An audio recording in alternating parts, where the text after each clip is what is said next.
I believe in direct democracy, and what that means to me basically is referendums on everything, every month or quarterly. The nearest country that I've heard that's taken this on is Switzerland. Uh, so that's the sort of democracy I would be looking at. Uh, I looked at there was a there was a chart the other week about some think tank was making a list of the countries who are most democratic, and it was a list who's most and who's least. And Switzerland went at the top of it, which I don't understand. And I suspect that think tank's putting in certain factors that I don't agree with. But really, you need to take the personalities out of it. By that, I mean the politicians, and you need to leave it up to the people, vote on everything. People say the Brexit referendum was a bad thing. I think it was an excellent thing. We were getting a vote, and same with the SNP independence thing, 2014. Um, at the moment, I would vote against independence for Scotland, but sometimes in surveys they ask you, do you think there should be a do you think there should be a referendum? Well, I can't really say yes or no to that because I don't want the country to think me. But if people want to vote in it, that is democracy, isn't it?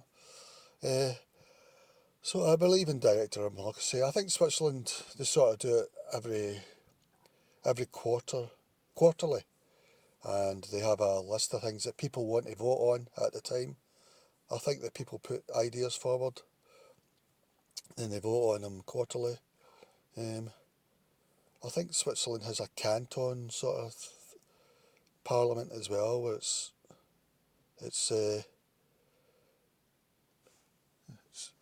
bit different from the United Kingdom. But anyway, I want to take the politicians out of it and get to single issue referendum voting all the time. In a way, Britain is going like that in a way with these petitions, government petitions now. If you can get 100,000 people, they will discuss it in Parliament. I mean, it's a pretty poor version, but and also Scotland's got a People's Parliament now, I do believe, which was an idea from Ireland, maybe from 3 years ago, where they a sort of advisory parliament to the actual politician parliament. I agree with that. I think that'll be too woke though. It'll be like focus groups, too woke.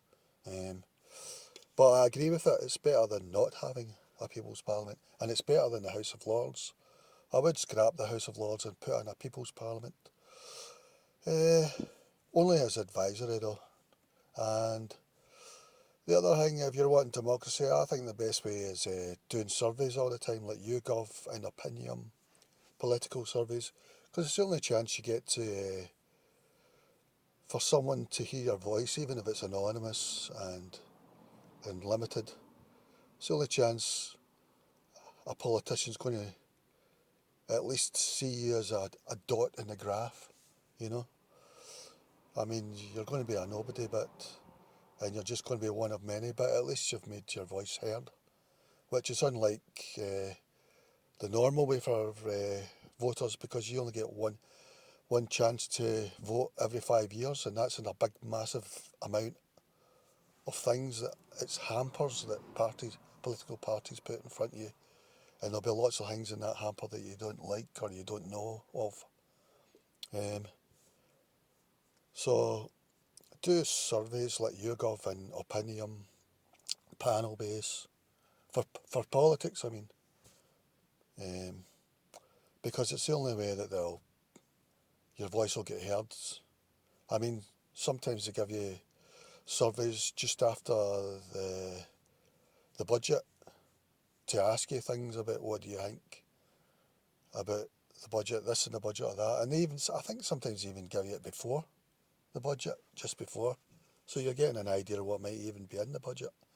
Um, but the politicians love it the way it is just now. 5 years, every 5 years, that's great.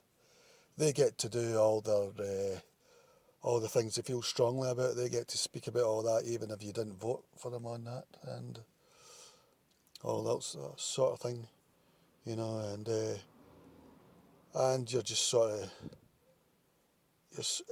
voting for them opaquely, because you're maybe voting for them for one thing, maybe because they're Labour or they're SNP or Tory, but they can do what they like in Parliament, apart from when their leader tells them not to. So direct democracy is a way to go. I think it might naturally go that way, I'm not sure. And proportional representation for the politician side of things. For the party side, I mean, at the moment we've got the party system with first past the post, which is a absolutely ridiculous method. If you're going to use a political party system thing, then it needs to be PR, proportional representation, so that it reflects. And I think Britain might get some surprises from some of the parties, because in the first past the post they're not getting the chance, and they might be surprised, good or bad. Uh, so it might be a bit of a shock to them. But anyway, so that's it. Direct democracy. Everybody get out in the streets and protest. But don't get arrested with the new protest bill that's coming down, so don't be too noisy. Okay, that's all I've got to say.